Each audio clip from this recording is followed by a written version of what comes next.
Hei, velkommen til Cathrines Blomster. I dag tenkte jeg å vise deg hvordan vi lager eller skaper en midsommarkrans. Så heng med! Hvilke blomster skal du anvende i din midsommarkrans? Det vanligste, eller det som er vanlig, er å ha noe grønt for å fylle ut. Her har jeg en phytosporum som heter Soft. Den holder kjempebra. Du kan også for eksempel bruke italiensk ruskus eller eukalyptus, så klart. Det er en klassiker. Til en mer blomst så har du til eksempel lisianthus. Den finnes i flere farger, og den holder seg også kjempefint. Du kan bruke knoppene og blomsten, så den kan varieres litt. Nejlikor, alltid fine, finnes i mange farger. Den er kanskje litt stor, beroende på hvor stor du vil ha kransen din, om du vil ha nett og fin eller noen litt større hovedelementer. Jeg tok med bare en solidago, den kan man bryte av, og den holder også bra.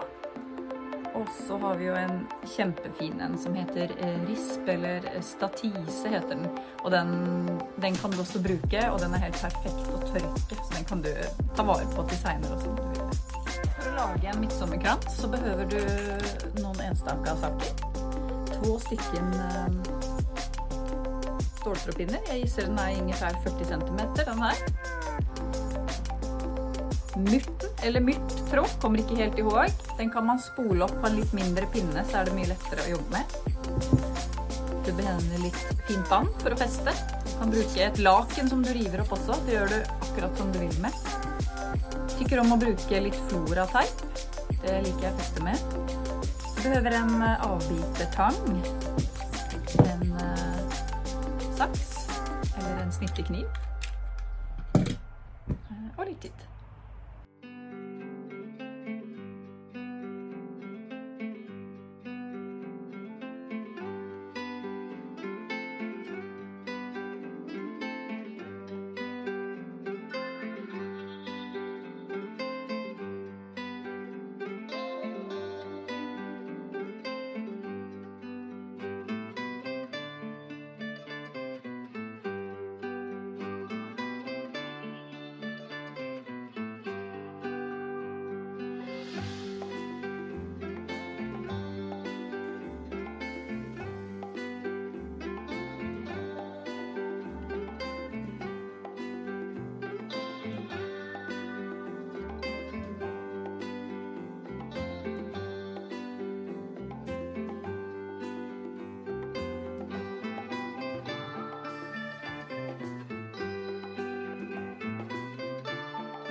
Bra jobba!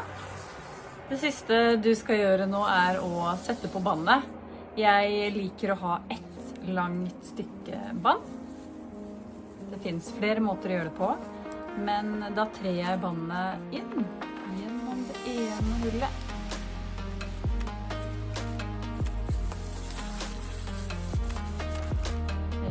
Litt over halvveis.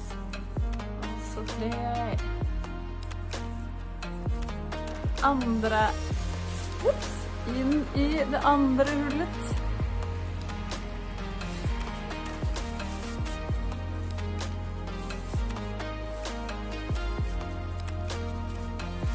Sånn at man da skaper noen ting man kan stramme kransen sin med.